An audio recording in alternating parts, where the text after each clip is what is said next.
proses psikologis pemunculan perilaku jahat manusia. Saya pribadi cenderung berada pada kelompok yang kedua. Saya tidak menganggap atau menihilkan kepribadian, sama sekali tidak. Tapi saya memandang bahwa proses psikologis tentang pemunculan perilaku manusia sangat dibutuhkan dan lebih spesifik sifatnya. Baik.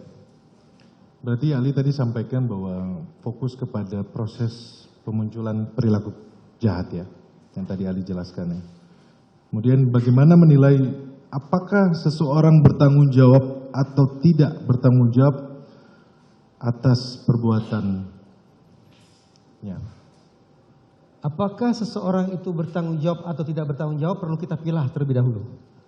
Apakah kita berbicara tentang seseorang ini adalah yang memiliki insanity, tanda petik memiliki kegilaan, memiliki ketidakwarasan, ataukah kita bicara tentang orang yang sesungguhnya waras, orang yang normal. Kalau kita bicara tentang kategori yang pertama, yaitu orang yang sebutlah tidak waras, insane, ada yang izin yang mulia, tempo-tempo saya menggunakan bahasa Inggris semata-mata karena itu bacaan saya. Dan mungkin saya akan menggunakan bahasa Inggris terlebih dahulu semata-mata untuk memudahkan saya. Nanti akan saya elaborasi dalam bahasa Indonesia. Nah, kalau kita bicara tentang kategori yang pertama, yaitu seorang pelaku kejahatan yang dianggap sebagai tidak waras, maka selesai sudah. Karena tidak waras, maka tidak dibutuhkan penjelasan apapun. Jangankan pengamat, jangankan ahli psikologi forensik, yang bersangkutan sendiri pun karena tidak waras tidak bisa menjelaskan duduk persoalan atau duduk perkara tentang tindak tanduknya. Tapi kalau kita bicara tentang kategori kedua, yaitu pelaku kejahatan yang pada dasarnya berada dalam kategori normal alias waras, maka ada dua hal yang perlu diuji. Ada dua hal yang perlu ditelaah. Yang pertama diistilahkan sebagai capacity for understanding, artinya kapasitas seseorang, yaitu kapasitas si pelaku untuk memahami apa yang dia perbuat. Itu yang pertama. Seberapa jauh pelaku memahami apa yang dia perbuat.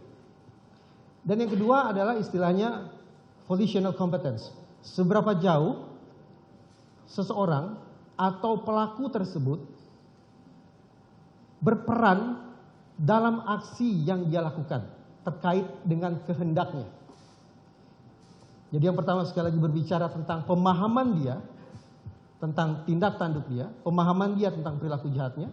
Dan yang kedua berbicara tentang kehendak dia bagi munculnya perilaku jahat tersebut. Ketika dua hal ini ditelaah, maka kemungkinan pertanggungjawaban si pelaku ada tiga kemungkinannya. Yang pertama yaitu criminally responsible, artinya dia bertanggung jawab penuh terhadap perbuatan pidana yang dia lakukan. Yang kedua yang disebut sebagai not criminally responsible, artinya dia sama sekali tidak bertanggung jawab atas perbuatan pidana yang dia lakukan. Dan yang ketiga adalah partially responsible, artinya dia bertanggung jawab tapi parsial, bertanggung jawab tapi hanya separuh. Karena boleh jadi ada dinamika di situ antara pemahaman dan kehendak, berdinamika sedemikian rupa sehingga bisa saja kemudian yang bersangkutan dinyatakan partially responsible alias bertanggung jawab tapi sebagian saja.